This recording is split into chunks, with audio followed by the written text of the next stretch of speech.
Class, this is the third part of the video and now we are learning question number 15. Question number 15 is let f is a3, b2, c1, d3 be a function from a, b, c, d to 1 to 3. Is f an onto function और is f one one function. अब यहाँ पे जो function है ये वाला,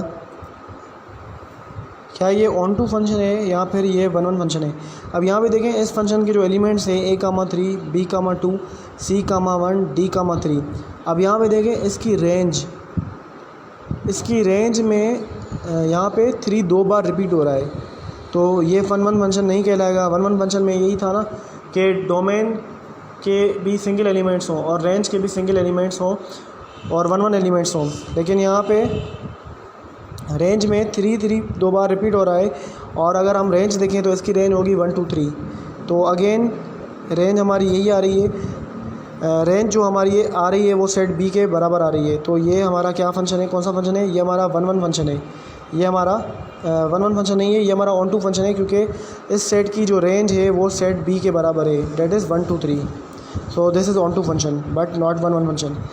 अब 16 में देखें let f is equal to a, 3, b, 2, c, 1, d, 3 be a function from A B C D to 1 2 3 4. This is the domain of the function and this is the range of the function. And function कौन सा है, ये वाला हमारा function है. क्या ये one one function है या ऑन टू फंक्शन है. इसमें देखें हमारी जो रेंज है वो 4 तक है, लेकिन यहाँ फंक्शन में जो रेंज आ रही है वो 1 2 3 आ रही है. तो range is not equal to set B, range is not equal to 1 2 3 4.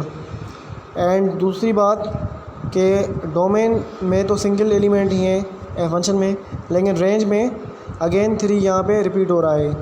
तो ये फंक्शन ना ही वन वन कहलाएगा और ना ही ऑन टू कहलाएगा.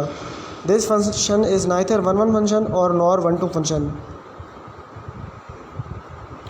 Today's last question is question number 17. If a equal to 1 to 3 then find a function from a to a which is 1 1.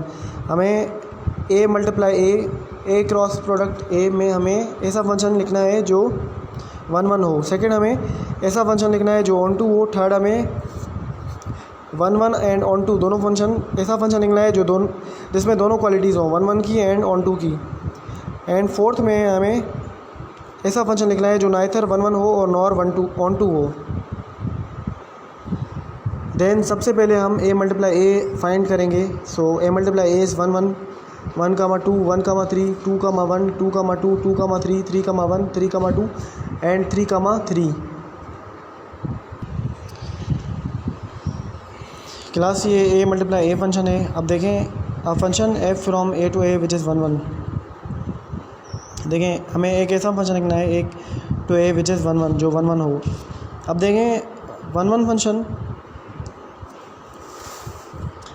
1 1 2 2 3 3 ये 1 1 है, क्योंकि डोमेन हमारी यहाँ पे 1 2 3 है एंड रेंज भी हमारी यहाँ पे 1 2 3 है. तो single element is connected with the single element of the range and single element is connected with the single element of domain is connected with the single element of range. तो ये function हमारा 1 1 कहलाएगा. इसी तरह हमें on to function लिखना है. On to function में देखें हमारी जो रेंज है वो सेट बी के बराबर, सेट बी यहाँ पे ए ही है, तो that is equal to B 1 2 3, क्योंकि यहाँ पे भी हमने जो बी लिखा है वो 1 2 3 ही है एंड ए भी यहाँ पे 1 2 3 है. तो यहाँ पे जो रेंज है वो 1 2 3 है. तो this is onto function. अब हमें ऐसा फंक्शन लिखना है थर्ड में जो 1 1 भी हो ऑन टू भी हो. तो यहाँ पे देखें 1 2 3 यहाँ पे रेंज भी है जो बी, वो भी सेट बी के इक्वल है, और जो single element of domain is connected with the single element of range, so it is 1 1 also. अब यहाँ पे देखें a function K from A to A which is neither 1 1 nor onto. ऐसा function लिखना है जो 1 1 भी नहीं हो और ऑन टू भी नहीं हो. यहाँ पे देखें अब हमारी रेंज यहाँ पे क्या है, वो है 1 3. रेंज क्या है 1 3. यहाँ पे 2 नहीं है. अगर यहाँ पे 2 होता तो हमारी रेंज सेट बी के बराबर होती और ये हमारा ऑन टू फंक्शन होता. इसका मतलब ये ऑन टू फंक्शन नहीं है. अच्छा, यहाँ पे 3 दो बार रिपीट हो रहा है, तो ये 1 1 फंक्शन भी नहीं है, क्योंकि single element of domain is not connected with the single element of the range. तो ये फंक्शन जो 4 में है वो ना 1 1 फंक्शन है और ना ही ऑन टू फंक्शन है. So class, this was the today's lecture.